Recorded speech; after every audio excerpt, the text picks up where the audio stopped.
occasion. So welcome to the second AIW On Air, the second webinar with the theme Smart Water Solution for IWRM. So before move on, I'd like to introduce some of our key persons. Our coordinators for the Asia Water Issue programs are here with us. So when you see them on screen, please wave your warm hands as a greeting to them.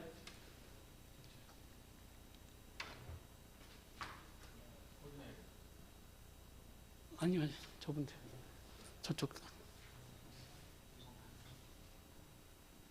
Yes. Here with us, the coordinator, they are so dedicated to supporting and helping organizing the Asia Water Issue programs. So we are very thankful for their endeavors and effort. So, and then let me briefly explain today's event. We will have an introduction of the session, and yes, congratulatory remarks, and the panel discussion, then Q&A, and then there will be finally we will have closing remarks. So for the opening remarks, I'd like to introduce Dr. Jong-jin Kim Lee, the Vice President and Chief Global Officer of K-Water. He has worked more than 30 years in K-Water, and he has abundant experiences in water sectors like dam operation and integrated water resource management. So please give him a big round of applause for the congratulatory remarks.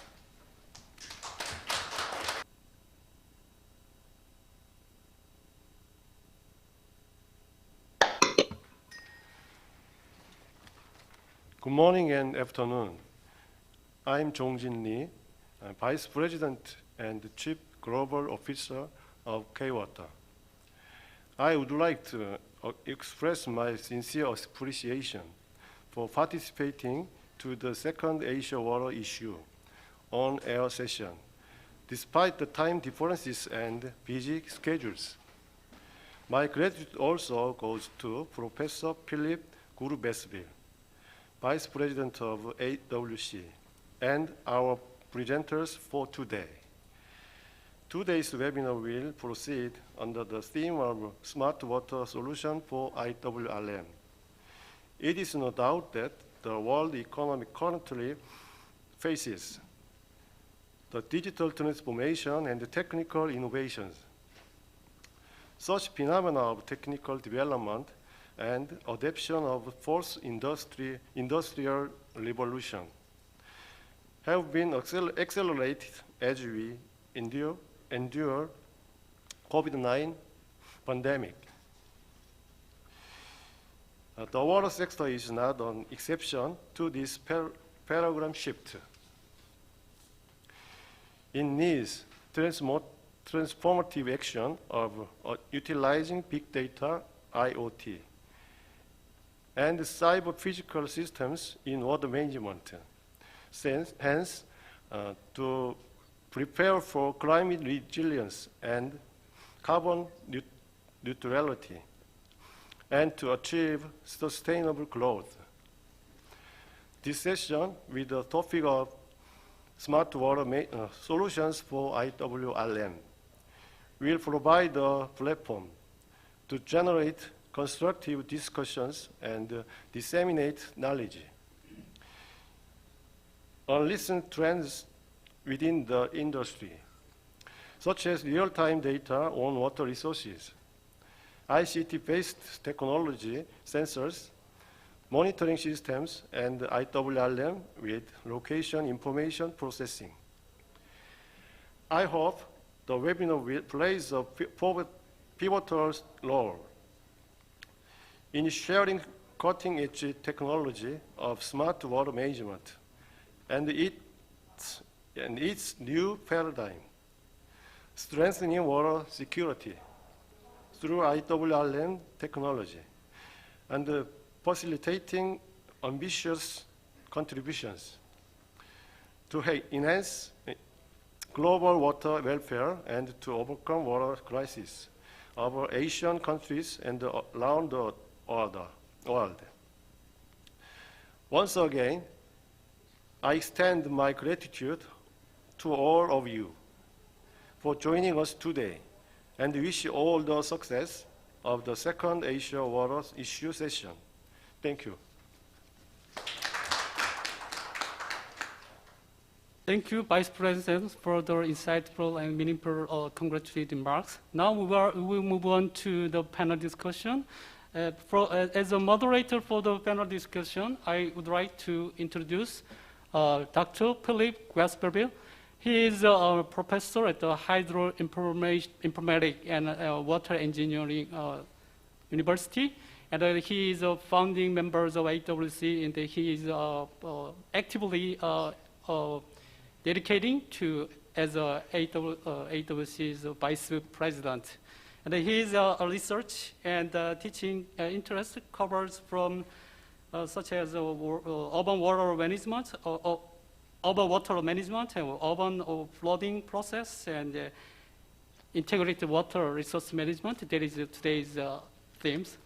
Now, please, Professor Philippe, take the floor. Okay, thank you very much for this very kind introduction, and very welcome to everyone for this seminar. We have today a very fascinating task in front of us for the next hour, which is to try to introduce what are some of the new developments in the field of smart water technologies, and to try to present some of the achievements that have been developed during the last years. So the ambition of this presentation is to give an overview about different situations that are going from rural to urban situation, and to try to understand how smart water solution may help to improve water management and to be more efficient in our way in managing water for providing the best services to the populations. So we will have right now 3 presentations given by 3 colleagues. So one colleague from Tsinghua University, so we'll talk about the application in rural communities. And then we will have the feedback from 2 colleagues who are working with water utilities. So Laurent Gestin, who is in Shanghai and working in China, and also our colleague from Indonesia, who is also working by this own state water utilities. And so Fahmi will produce a nice presentation about how Indonesia is seeing the development and the implementation of smart water solution. So this is a very hot topic. We know that in the coming 5 years, we will have massive investments regarding smart water solution around the world, because the smart water solution offers the possibility to improve very quickly efficiency of our water system. Could be for water supply, could be for sanitation, but also for environmental protection and also natural hazard mitigation for all the natural hazard related to water, obviously. And it's generating really a kind of revolution in the way we are addressing the water processes. Of course, we will have the time during the panel discussion to come back to those points. So first of all, I would like to give the floor to Professor Wang from Tsinghua University in China. So Professor Wang is leading one of the team in this university, which is working on smart water solution. And I would like to invite him right now to share his experience on the application of smart water solution for rural communities. So please, Professor Wang. Thank you, Professor Philippe. And it's a long time no see. And good morning, good afternoon, everyone. I'm very glad to take this time to introduce a few words about the smart water on rural water supply. Next, please.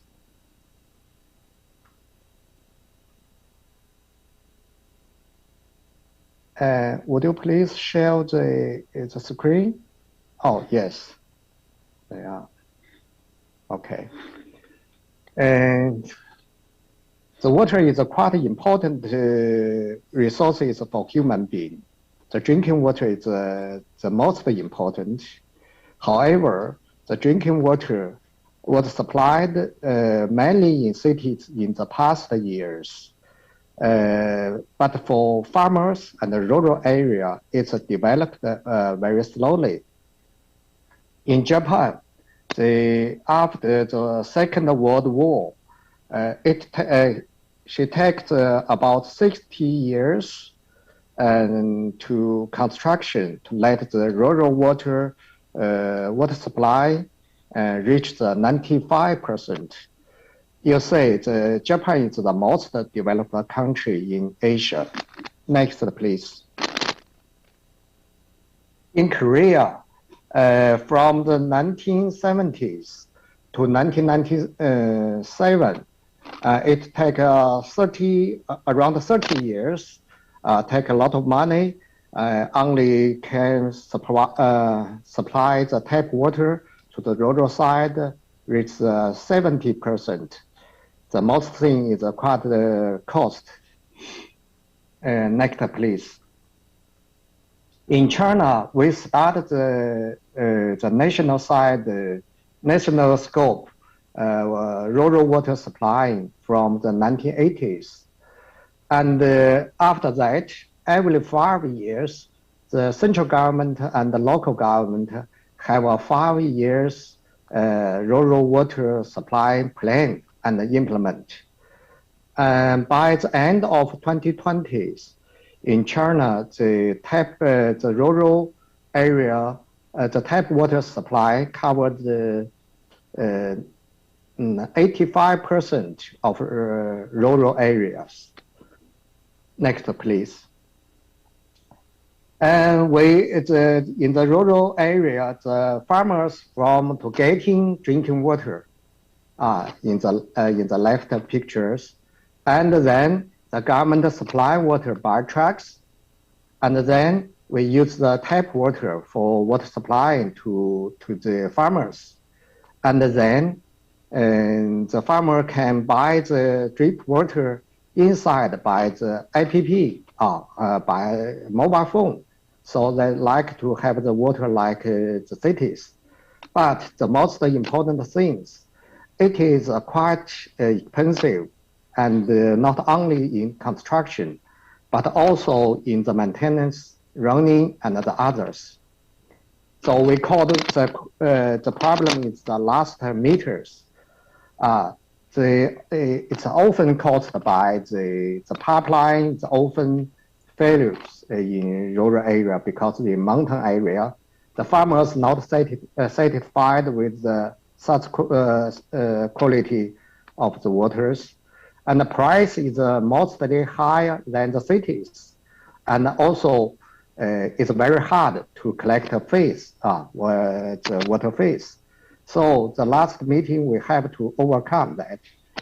Now we will introduce the smart water solution for the rural water supply.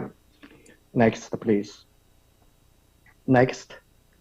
And we trying to use the internet water or the smart water to manage the multi-water resources, the rural water plant, and the multi-water pools, and the others.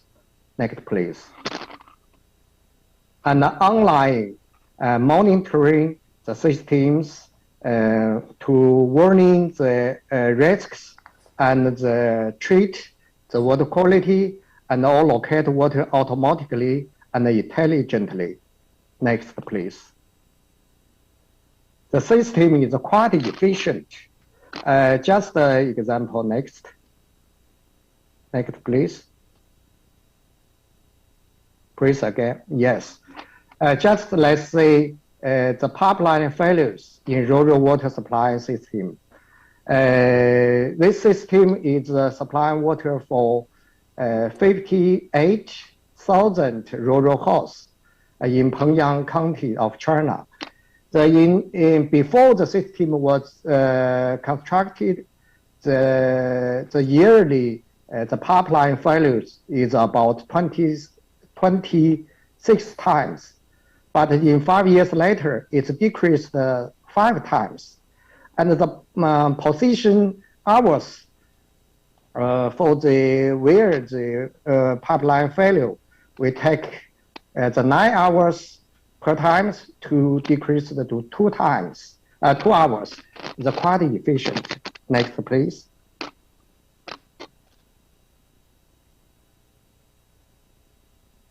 So let's take our great advantages to manage the rural water supply.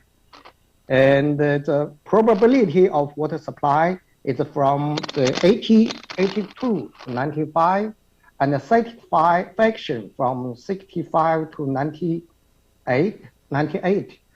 And another important, the charge rate from 36 to 98. The farmers like to pay for such kind of probability water supply. So the water balance, I'm sorry, not balance, water balance. The financial balance, just look left and right. Before that, the balance is minus 9 million per year that the government have to pay to run the system. But after 4 years, the system can be balanced themselves. It's only a minus 210,000 yuan per year. It's about 98% decreased. So we predict or expect in this year, and the system can get a little bit of profit. So next, please. It is the smart water is a very powerful system for rural water supply. Thanks for attention. Okay, thank you. Thank you very much for this very interesting presentation and to demonstrate all the efficiency of the smart water solution implemented for rural communities. Rural communities are in fact a big challenge, especially in a country like China. Up to now, many efforts have been made in cities, but obviously there are still a lot of things to do in rural communities. And I think the example was demonstrating nicely how efficient the solution can help to improve satisfaction of the users, but also reduce the operation cost and optimize the management of the water. I think we will now move to another example, which is also located in China, but more concerning a big city. So I would like to give the floor to Laurent Gestin, who is from SUEZ.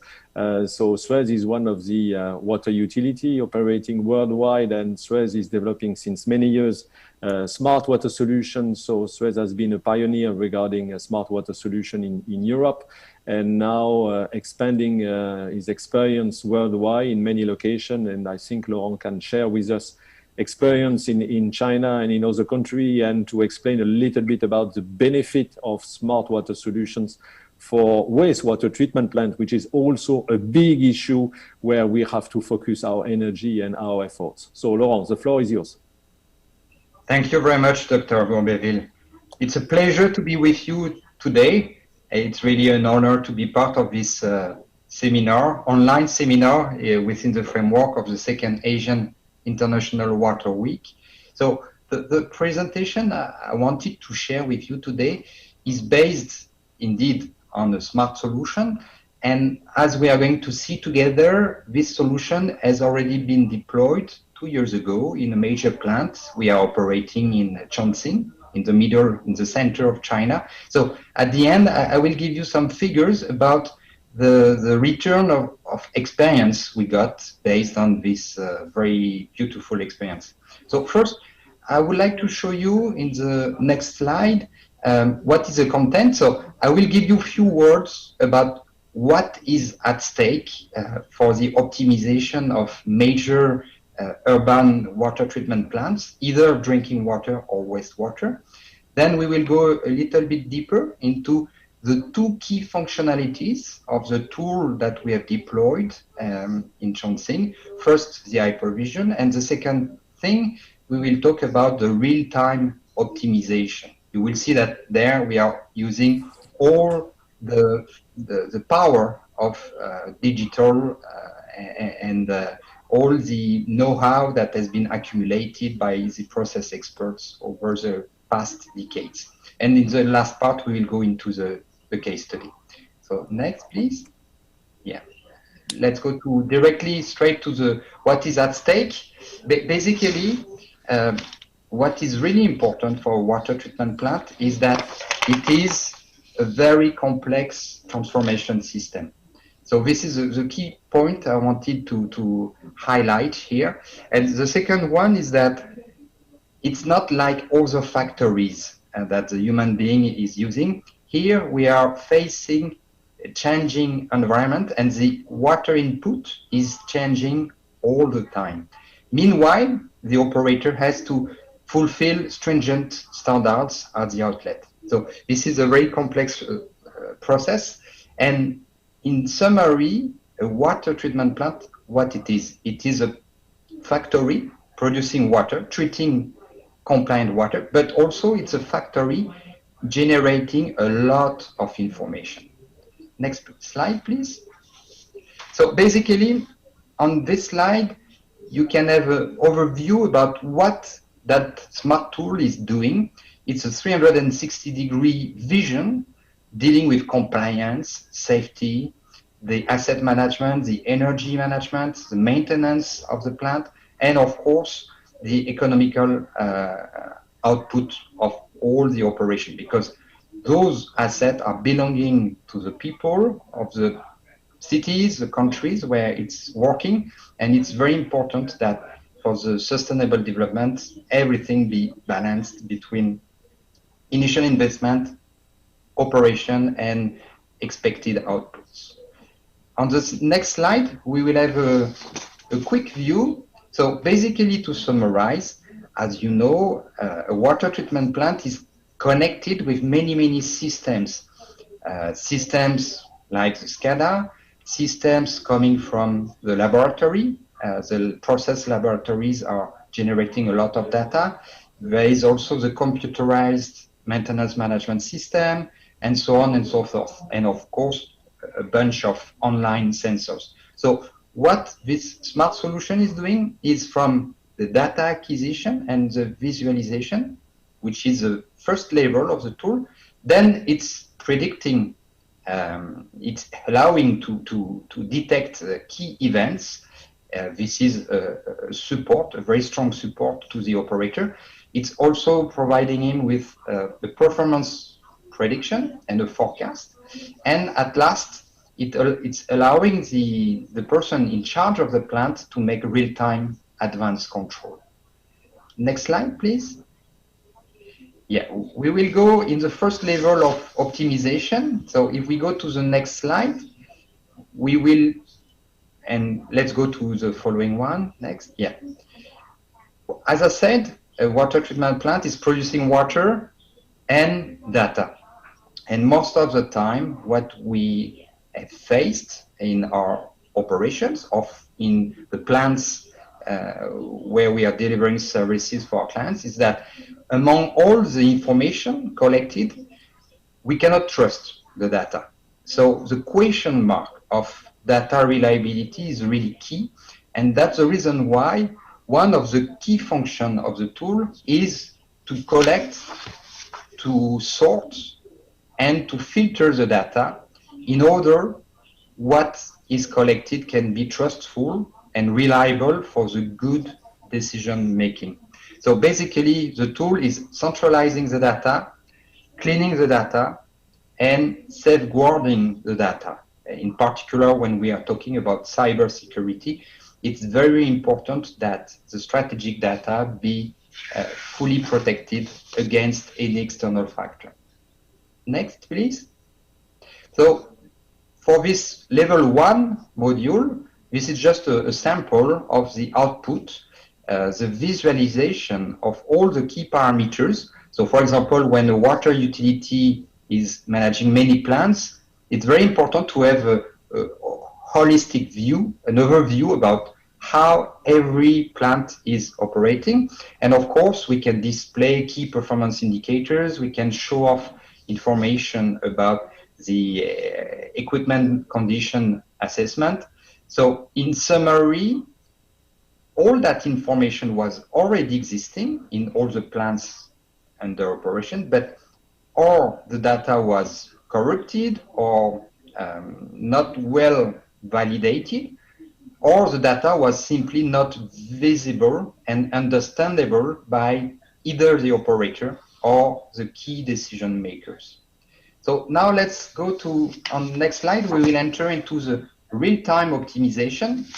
And here, I just wanted on this slide to share with you that the know-how that is used at that level of optimization is directly coming from the process experts. So that tool that we call commercially today Aqua Advanced Plant initially was created by our research center in Paris that is called SUEZ. So basically, what is it doing? It's collecting all the online information coming from the sensors, as well as the water quality as analyzed in the laboratory. And it's computing all that information in step 2 in order to deliver at step 3 all the key information that the operator needs. So on next slide, I will show you. So this is a summary fitting the needs of a drinking water treatment plant. So we are talking here about chemical dosage optimization, sludge extraction optimization, reducing the cost of the chemicals, the early warning, and so on and so forth. So there are many parameters on which we want to play in order to make sure that we are always operating the plant in the optimum point. So if we make a zoom on next slide, this is the example of what we call the settling module. So you can see on the left side hand all the input information, for example, about the raw water quality. And then we run algorithm and we define which are the most effective chemical dose that has to be used on the plant. And globally, the system is always recalculating depending on the variations noticed at the inlet.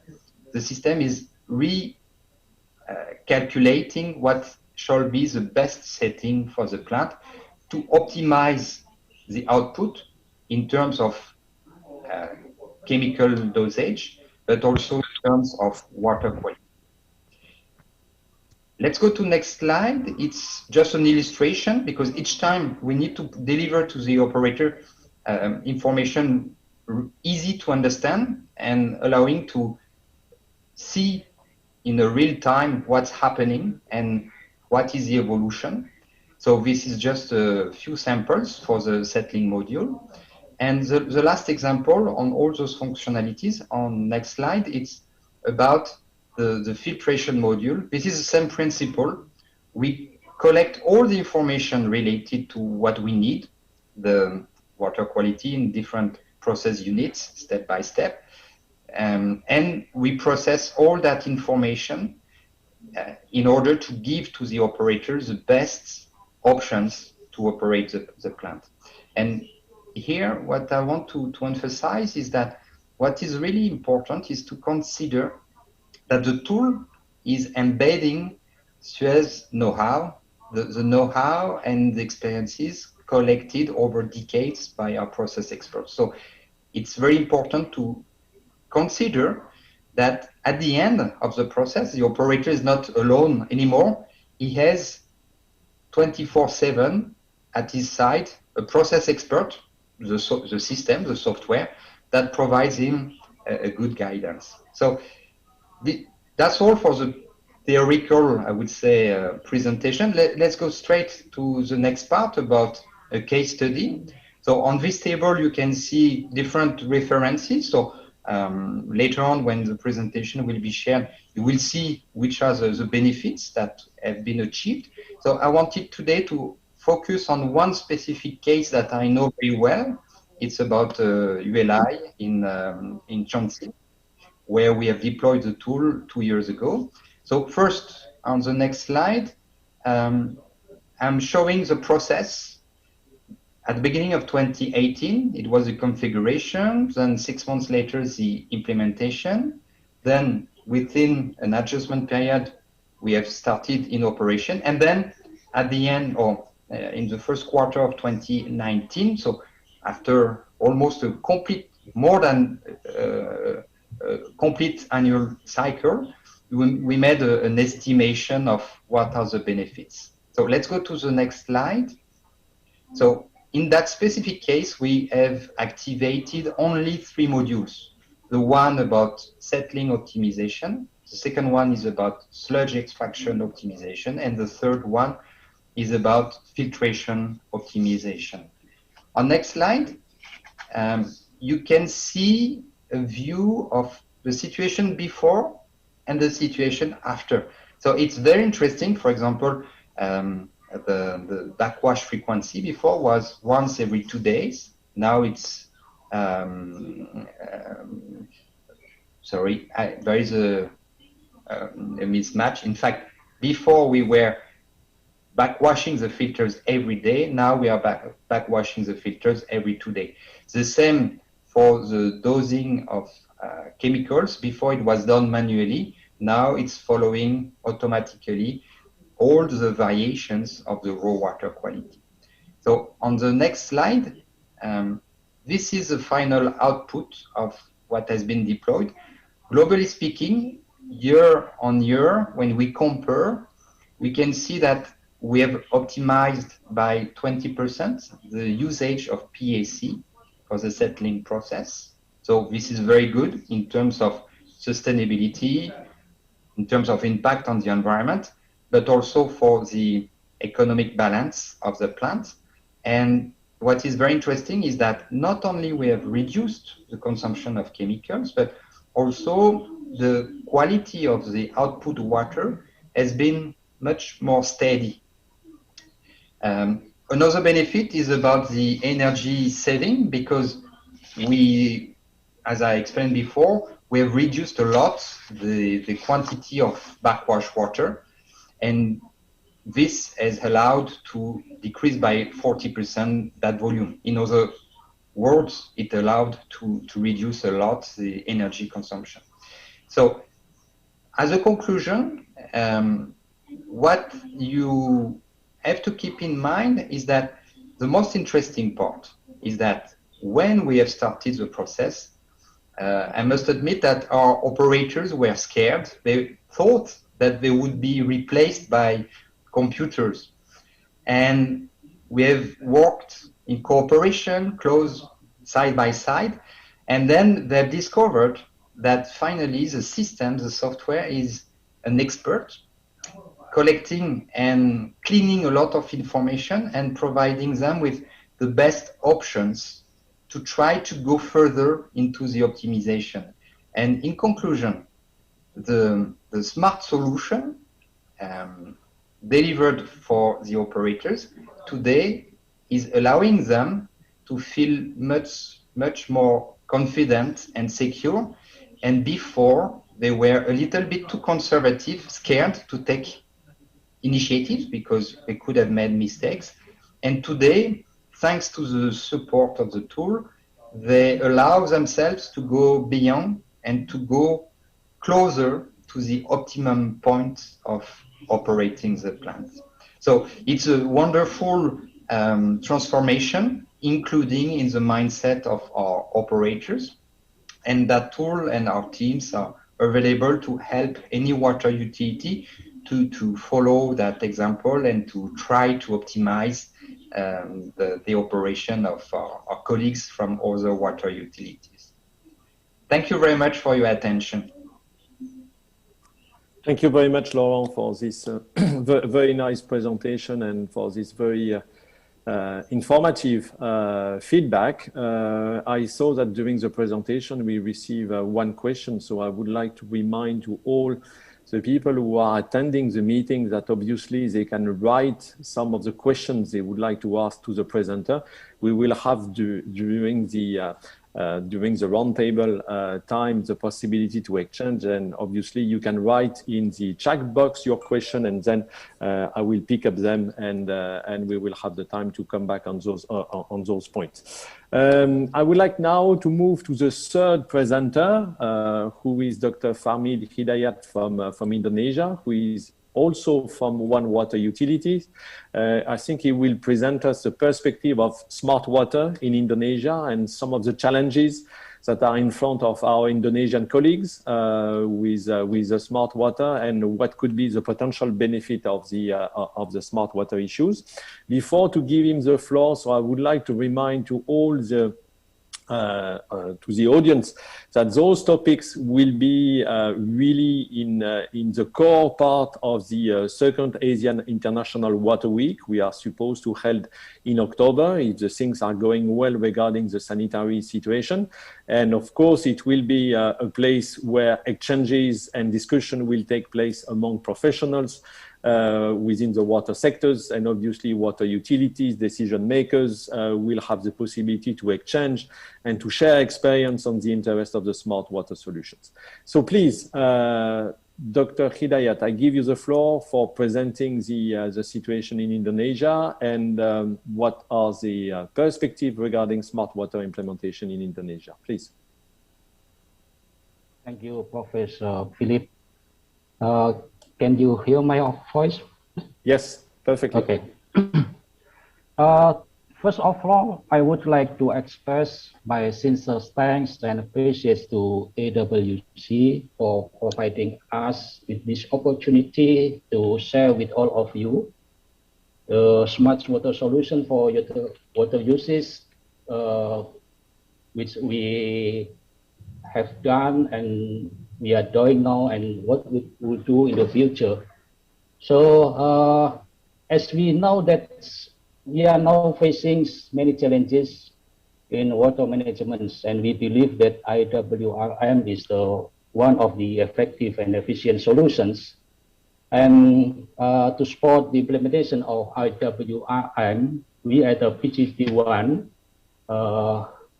at Jasa Tirta 1 corporations is usually we usually abbreviate it PGT1. So, and then we implement the ICT to support our main task in water resources management. Next, please. So in this slide, I would like to introduce you this brief information about Jasa Tirta 1 corporations. So Jasa Tirta 1 Corporation, abbreviated as PGT1, was established in 1990 based on government regulations number 5. And Jasa Tirta 1 is a state-owned company with a mandate in water resources management. We have purpose and objective to take part and support the government of the Republic of Indonesia in economic sector, especially in water resources businesses. And we are currently we have mandates to conduct certain concessions in water resources services, and according to the new law in 2010, we have delegated responsibility from the central government to conduct some water resources management functions. So PGT1 currently we work in 5 river basins in Indonesia. Those are Berantas, located in the East Java province, and then Bengawan Solo, which is located in the cross province of Central Java and East Java, and then the Jatun Seluna and Serayu River Basin, both located in Central Java, and Toba Asahan, which is located in North Sumatra. So as I mentioned that we have several water resources management functions, and one is for the water quantity management that we will discuss in detail in this webinar. Next, please. So, regarding the water quality management done by PGT1s, this activity is intended to provide water for all users in a fair and transparent manner based on water allocations that are agreed by the Water Council. So, as Professor Philippe in one of his papers mentioned that the water uses are associated to business processes and are linked to the economical and social values. This is absolutely true. What we have in Indonesia, that we can divide two big parts of the water uses. That first is for fulfilling the daily basic needs, including people, agriculture, and use of water resources for business needs to meet the basic daily needs to the drinking water supply systems. And then the second big part is the raw water, that we have to provide water for hydroelectric power generations, both for state-owned companies and private, and then the water utilities, and then industries. For water utilities, there's the urban water use that consists of cities, and then we also provide water for our own business units at the PGT1s. And then in 2020, as a state-owned company, we had to fulfill the key performance indicators in our target that was water supply services for both irrigations and water. And then in 2021, our key performance indicator is we provide raw water services. This is the targets that stipulated in the contract management between PGT1s and Ministry of State-owned companies. And then I would like to highlight here what are the meanings of related to the business and economics. That for water users, they are subject to have license. It means that they have obligations to pay the water service fee that will be used to finance water resources management in the river basins. And next, please. So, in fact, that PGT1 has started to implement the technology in 1990 when we have a flood forecasting and warning system. This telemetric monitoring system have been long been used in water sectors for remotely monitoring the river flow, reservoir water levels, and intended to provide the early warnings. And then we developed the systems in early 2000s, that we developed the application of ICT to improve water resources management for securing the stability, safety and efficiency of water uses, and also contracting the destructive forces of water. So we use this ICT to obtain real-time water resources, data and informations for proper decisions making within the working areas of PGT1s. Next, please. So this is the milestone of we have done that before 2016 we developed hydroinformatic telemetry system improvements. This is based on the GSM. This is intended to pick up the old systems that are using the radio communications. So in 2016, the most outstanding milestones if we develop mobile-based hydro information system. In 2017, we reached the hydrometric telemetry and integration system with the next system that we will develop in 2018. That one of the remarkable achievement is we have dashboard and data integrated for real-time monitoring.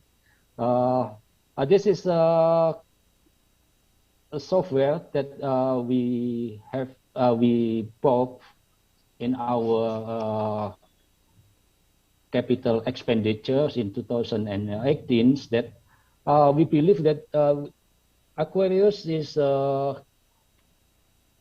powerful enough to maintain the water, to provide a platform for water resources management. And then in 2019, the remarkable achievement was we developed the enterprise resources planning that we think this system, which is based on ERP SAP, is powerful enough also to support the integration of business processes at the BGT1s. So we currently have SAP S4 HANA that's already go live in the beginning of 2020. And then in last year, the remarkable achievement is we developed the SAP managed operations. Next, please. So the development of our IT is based on a roadmap that established in 2018, and in 2020 that the Ministry of State-owned companies also asked BGT1 to include the technology leadership as one of our KPI. So it means that we have to achieve this target for our operations in 2020 and then continue to 2021 this year. Next, please. So from this slide, I will show you the schematic of telematic monitoring system that currently we have in BGT1. The system consists of two principal components, which is the field equipment and the base station equipments. The field equipment system that using sensors and others, and then transmitted to GSM system to our server database, and then in our command center in the headquarters of BGT1 in Malang. The Aquarius system will manage the data, and then there are several modules, there are several sub-program in Aquarius, consists of Aquarius time series, Aquarius web portal, and then Aquarius forecast that we use to manage all the data from the fields, and then we use it for decisions making process. Next, please. This is the distribution of our telemetric equipment that currently, frankly speaking, that not all of the river basins that are managed by BGT1 is already completely enough. So it means that we have to develop the telemetric equipment settings in other river basins to be covered completely. Next, please. So these slides show the example from our Aquarius software, the distance data in a river and also reservoir storage in our working area. Next. And then the result is mainly related to the performance of our dams and reservoir, also the irrigation area that are supplied from our systems. So this graphic. So, for examples, from our biggest reservoir, namely Sutami Reservoir in the Berantas River Basin in East Java. And then, for example, for the situations in the end of 2020, we know that the storage of Sutami Reservoir was below the low water levels. So, and then for the performance of irrigation area, we can understand this performance of each irrigation area. For example, from this graph, I'm not sure if it's clear or not that you can see it. So in some irrigation area, we know that the actual situation is above the plan, and then in some irrigation area, the actual of the water supply is below the plants. Next, please. And then I will show you some view that we can produce from the SAP ERP. We can monitor, for example, here, the electricity productions from each hydroelectric power plants in Berantas basins. That the system can be set based on our working area. For example, at divisions 1, 2, 3, 4, 5, it's cover river basins, and then we can monitor and evaluate every data related to hydro power electric generations in real times. And then we can evaluate each month, and then we have to report this result to the Ministry of Public Works and then the Ministry of State-owned Company. Next, please. This show you the water usage by water utilities. Yeah.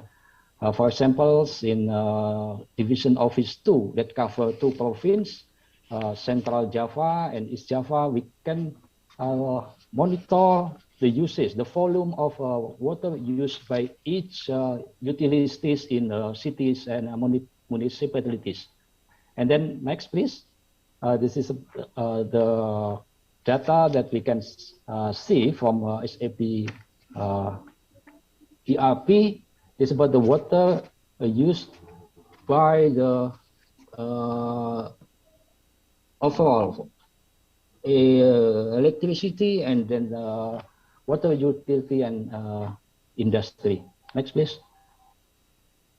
So we think that implementing the smart water solution for IWRM, we think it's not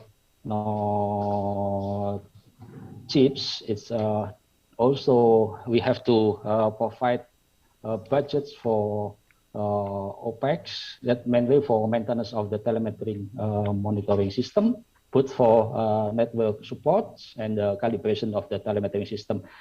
This activity should be done frequently, but based on the SOP we have to be implemented. Next, please. Of course, we still have so many things to do to improve the system to be much better and better. That we plan to develop the more complete real-time monitoring systems in the whole working area, including water quality monitoring. And then we still need to develop more integrated dashboards and decision support system. And then we still need to support the develop supporting applications. And as we know that irrigations is the biggest water users, and they have the biggest, also the biggest inefficiency of water usage. So we need to support the smart irrigations that mostly, as I told you before, that most of the water users, and the biggest is in our river basin, is in agricultural sectors. And then, of course, I understand from the previous presentations from Laurent, Gestin, that we still need to develop the real-time optimization systems. And then I think we still have to work a lot to have the implementation of smart water solution for water uses in our river basins to be better and much better. I think that's all, ladies and gentlemen. Thank you very much for your kind attention. I wish you all fine and healthy. Thank you. Thank you very much, and terima kasih for your nice presentation about the challenges in Indonesia. So it's very interesting to see how the things are now progressing and how the need for integration is needed. We have now different aspects that have to be integrated within one single information system, and this is clearly one of the challenges. I think now we have the time for a short panel discussions. We received several questions during the online session. So I would like to come back to the different speakers, and maybe starting from Professor Wang. So if he can answer to us and give us a little bit of feedback, because we had a question about what are in fact the constraints for implementing such a type of solution in rural communities. Is it a technical issues, or is it a social dimension which has to be accepted by the users? So from your point of view, what are the constraints for implementing the solution you presented in rural communities? Thank you for the questions. So mostly the challenges comes from the cost. The cost is it's not from the smart water management solution, but mostly come from the facility construction. It's costly, and the boundary is not limited. Our practice is in whole the country in China. It's covered 200,000 population, and I'm not sure how many villages, but more than 100 villages probably. Okay. Thank you for your answer. Of course, it's a big challenge for a country like China to promote this approach at the national scale and to have the capacity to invest. We had also questions for Laurent regarding the situation and the system which has been introduced and used in Zhongjing right now. One of the questions was if within the current system that you have implemented, could it be feasible to have a supervision for several plants at the same time, assuming that in one territory you get several units? Can you monitor what's going on in the different units, and can you in some extent try to mitigate some of the problems that may happen in one place and so on? So if you can elaborate a little bit on that. Yeah, thank you, Philippe. Absolutely. This tool is able to give the hypervision to a water utility for all the plants they are operating on their territory. So it's absolutely feasible. Something that is important to keep in mind is that this is Aqua Advanced Plant, but also we have other softwares like Aqua Advanced Water Network dealing with the optimization, for example, the NRW on the distribution network. So globally, in a nutshell, Aqua Advanced Suite is covering all the needs of water utility. Okay. And how do you see the evolution of the system in the coming years? So what are the challenges, and how we can have, I would say, a vision for the integration of the different solutions in the coming years? In my opinion, the key success factor for all the water utilities is the trust, because as you can imagine, when you deploy a software like that, we go deep inside the way the operator is using the plant. So they have to have a lot of trust in what is going to be done together, because basically we are going to go very deep into the process. And for me, the main challenge in the future for smart solutions with practical application in the real world is to stop thinking that the computer will replace the human being and the operator. The operator is the priority. This is just a tool, nothing else. Okay.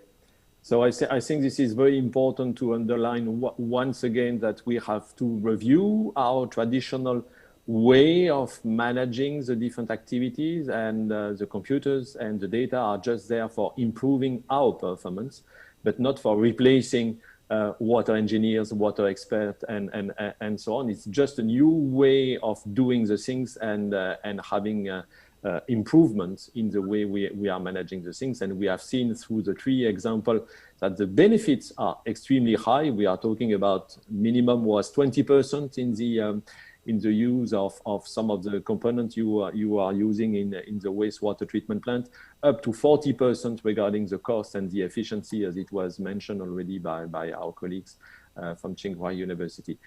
We have one question to Dr. Fahmi regarding two aspects. One was on how can you deal with extreme situation with your smart water solution. What do you expect from the system regarding extreme situation like flooding and drought? So I think you partially covered the question on reservoir optimization and management. This is what you presented at the catchment scale.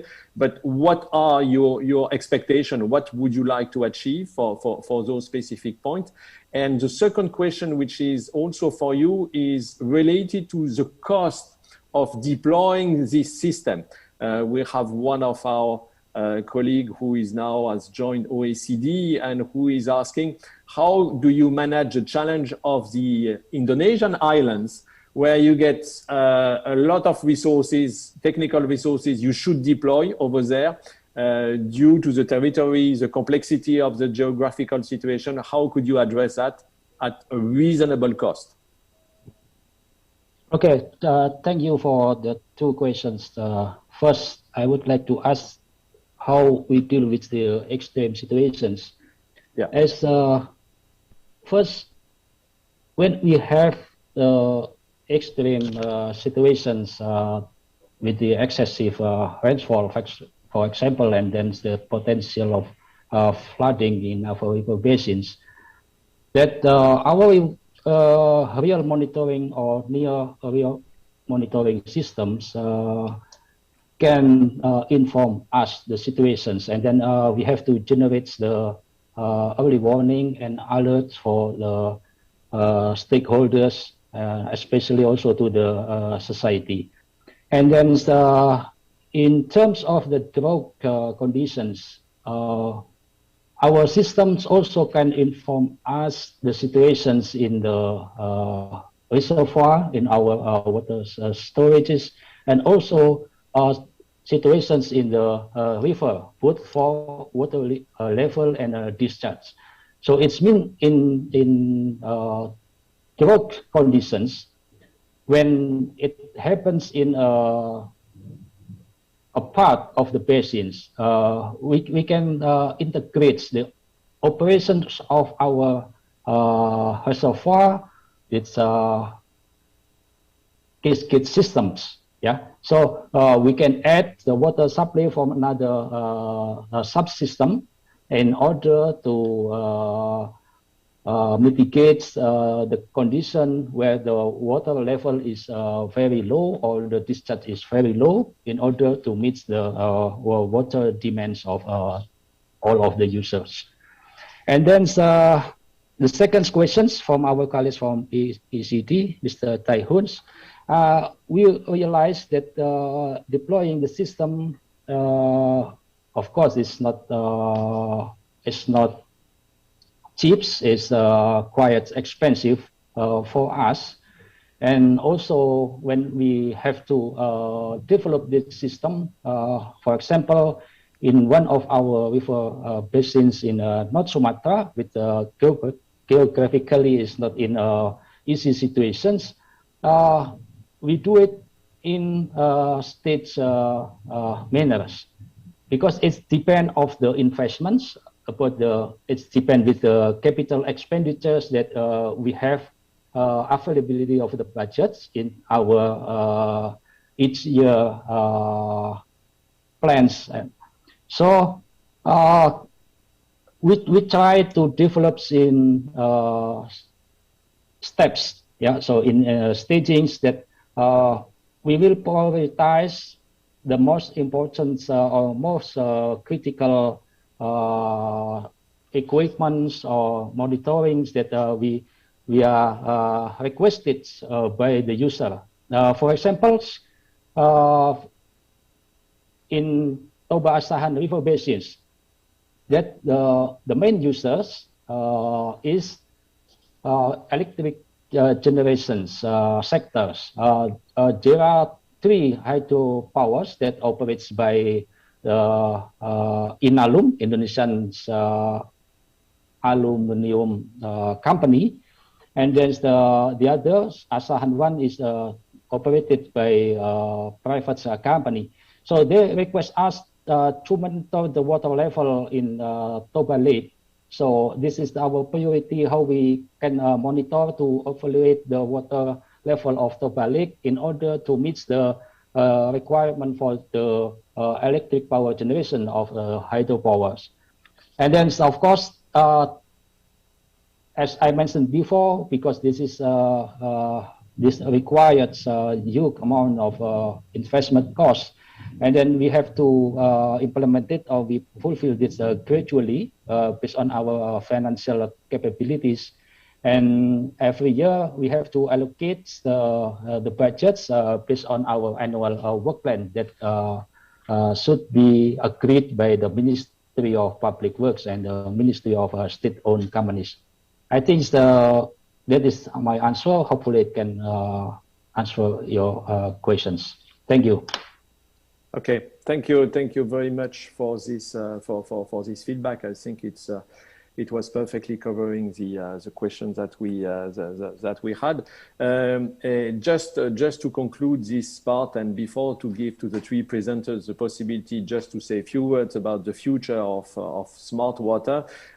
We had one comment online which was saying that from what the presentation we have seen, it's a little bit tricky to have the big picture about integrated water resources management.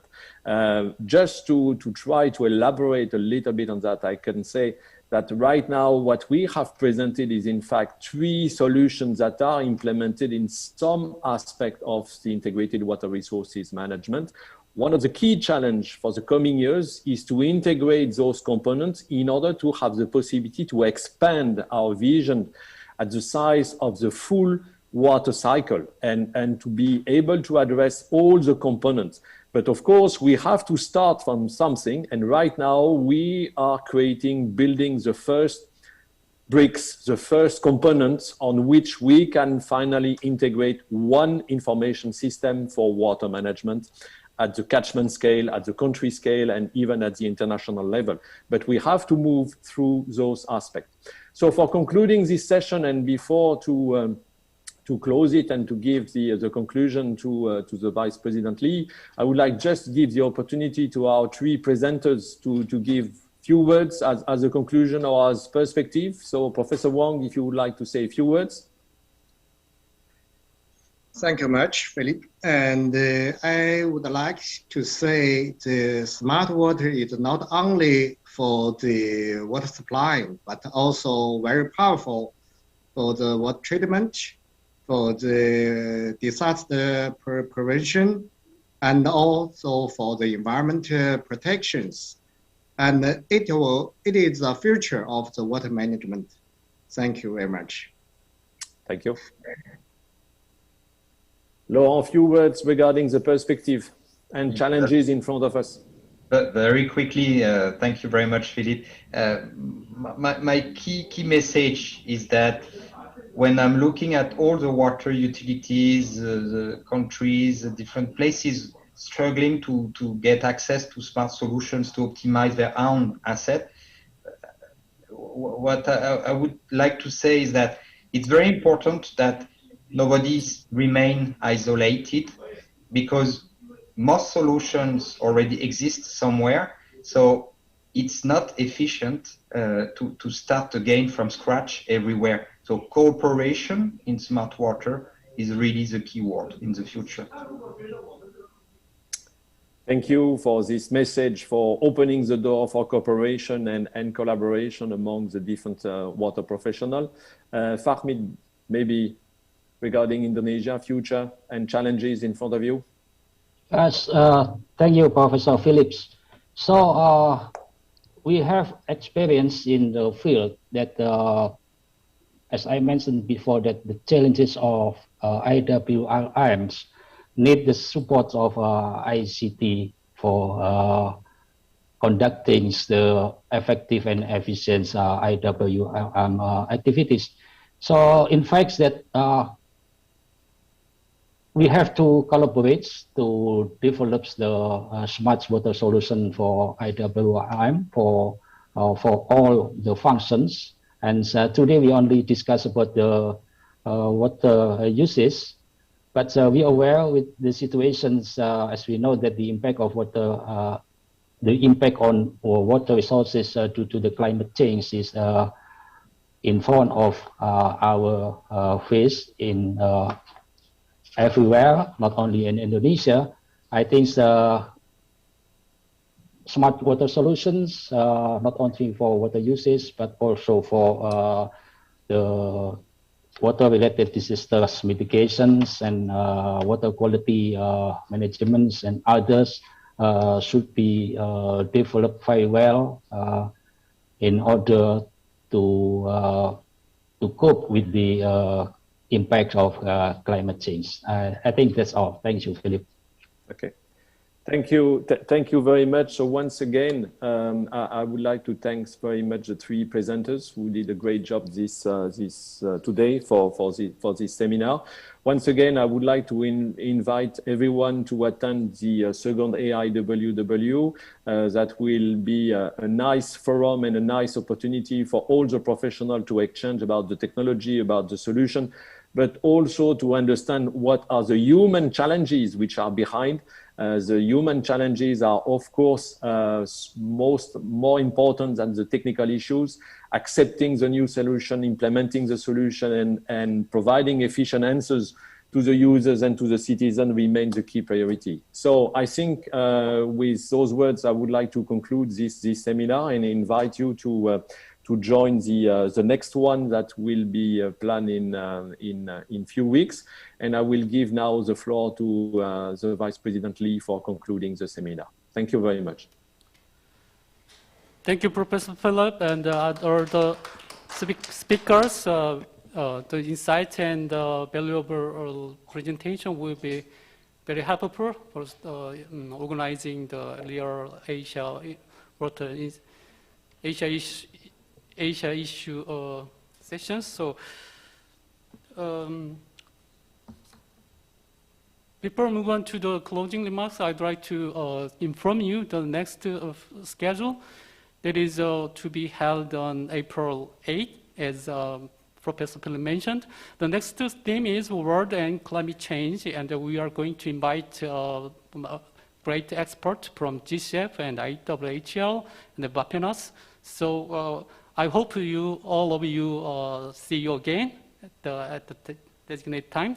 And then now finally, I'd like to invite our Jong-jin Lee, Vice President of KWR, to deliver his closing remarks.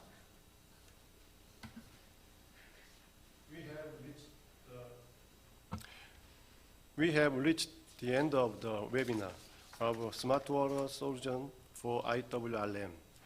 Please allow me to extend my deepest appreciation for all finalists who have shared their expertise and professionalism on today's session.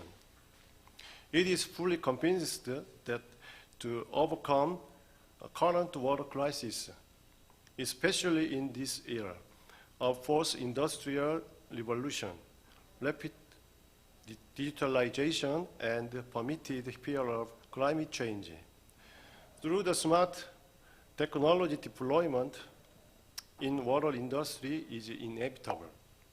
As it was continuously emphasized during today's session, we have to achieve innovations in water management through sustainable development and transmission of advanced technology.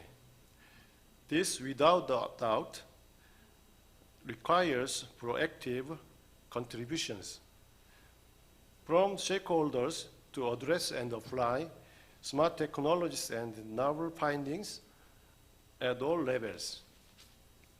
It is my firm belief that today's insightful and competent discussion will act as a stepping stone to achieve 2030 agenda and resolve global water problems.